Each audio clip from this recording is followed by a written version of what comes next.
উপরে তাওয়াক্কুল নাই, আল্লাহর উপরে ন্যূনতম আপনার ভরসা নাই, আপনি সবসময় মামু খালুর চিন্তার মধ্যে আছেন।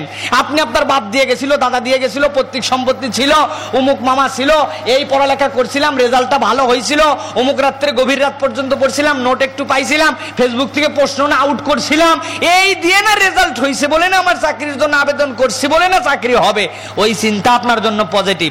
এইটাও আল্লাহ রাব্বুল আলামিনের সুন্নাতের অনুযায়ী চিন্তা যে বান্দার আগে প্রচেষ্টা করবে, কিন্তু তাওয়াক্কুল করতে হবে আল্লাহর জন্য, খোদাভীতি আপনার মনের মধ্যে রাখতে হবে আল্লাহর জন্য। আপনার খোদাভীতির ন্যূনতম কিচ্ছু নাই। আপনি নামে আব্দুল্লাহ, পিতার নাম আব্দুল হাই, আপনি মনে করছেন আমি মুসলমান। জি না, এত সোজা না। রাসূল সাল্লাল্লাহু আলাইহি ওয়াসাল্লামের সময় আব্দুল্লাহ ইবনে উবাই নাম শুনছেন? হ্যাঁ, আব্দুল্লাহ মানে কি ভাই? আব্দুল্লাহ মানে কি জানেন না? আল্লাহর বান্দা আব্দুল্লাহ ইবনে উবাই, চিনেনি নাকি? রাইসুল মুনাফিকিন, এর থেকে বড় মুনাফিক কিয়ামত পর্যন্ত কেউ আসবে না। তার নাম আব্দুল্লাহ, শুধু নামে আব্দুল্লাহ হলে হয় না। নাম আপনার চেঞ্জ মনে করেন করাই গেল না। কোন একটা হিন্দু তার নাম মনে করেন দেবী শঙ্কর, তার মনের মধ্যে আল্লাহ ইমানের পরিবর্তন দান করছেন, সে ব্যক্তি কালেমা পড়ছে আশহাদু আল্লা ইলাহা ইল্লাল্লাহ ওয়া আশহাদু আন্না মুহাম্মাদার রাসূলুল্লাহ, রাসূলুল্লাহ সে পড়ে ফেলছে কালেমা। পড়ার পরে সে আল্লাহর প্রতি, রাসূলের প্রতি, কিতাবের প্রতি মন থেকে বিশ্বাস আনছে। তার নাম পরিবর্তন করার সুযোগ হয় নাই। জিবরাইল আমিন এসে তার রূহ কবজ করে নিয়ে সে মারা গেছে। নাম কি তার? দেবী শঙ্কর।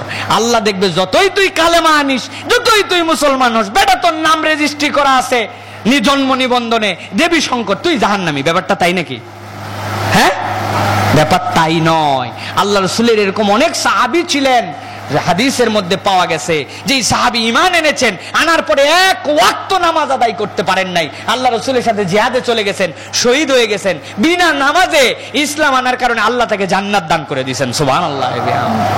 সুতরাং নামে কি বা আসে যায়, কিন্তু নামও অনেক ইম্পর্টেন্ট। আবার এইটা মনে করেন না হুজুর বলে দিছে নাম যেমন হলেই হোক, এই জন্য ছেলের নাম রাখছে স্ক্রু, মেয়ের নাম রাখছে বল্টু। কি বলেন? আমাদের দেশে তো নামের এই অবস্থা, WXY কত নাম। ডব্লিউ নামের তো কোনো অভাব নাই। স্ট্যালিন হোসেন, আমি এই নামের অর্থ, আমার জিজ্ঞাসা করছি হুজুর এই নামের মানে কি, আমি বললাম রাশিয়ায় যেতে হবে, তাছাড়া আমার জানা নাই। স্ট্যালিন হোসেন, সবুজ ইসলাম, কি নাম, আজব নাম, সবুজ ইসলাম, এগুলি কি নাম রে ভাই? নাম সুন্দর রাখেন। কয় আমার চাচার ছেলের নাম আপনি হুজুর রাখছেন আব্দুল্লাহ, আবার আমার বেটার নাম আব্দুল্লাহ দেন। আপনি এমন একটা নাম দেন জীবনে কারো নাই। এত নাম কেমনে পাওয়া যাবে ভাই? 750 কোটি মানুষ পৃথিবীতে, এত নতুন নাম বের করা সম্ভব? এই জন্য ইনারা বুদ্ধি খাটায় নাম রাখছে ক হোসেন, আর মেয়ের নাম রাখছে বাংলা খাতুন, বাঙালি। এই ধরনের উদ্ভট নাম রাখা যাবে না। আল্লাহ রাসূল বলছেন যখন একটা বাচ্চা হবে তার জন্য ন্যূনতম 4টা সুন্নাত আছে। তার জন্য একটা সুন্দর নাম রাখো, তার জন্য একটা আকিকা দাও, তার 7 দিন হলে চুলগুলো নখগুলো কেটে ওই ওজনে তোমার যদি তৌফিক হয় তাহলে ফিদ্দা, তুমি ওখান থেকে রৌপ্য মূল্য আদায় করে দাও, তার জন্য হক আদায় হয়ে যাবে। আর তাকে খাতনা করাও।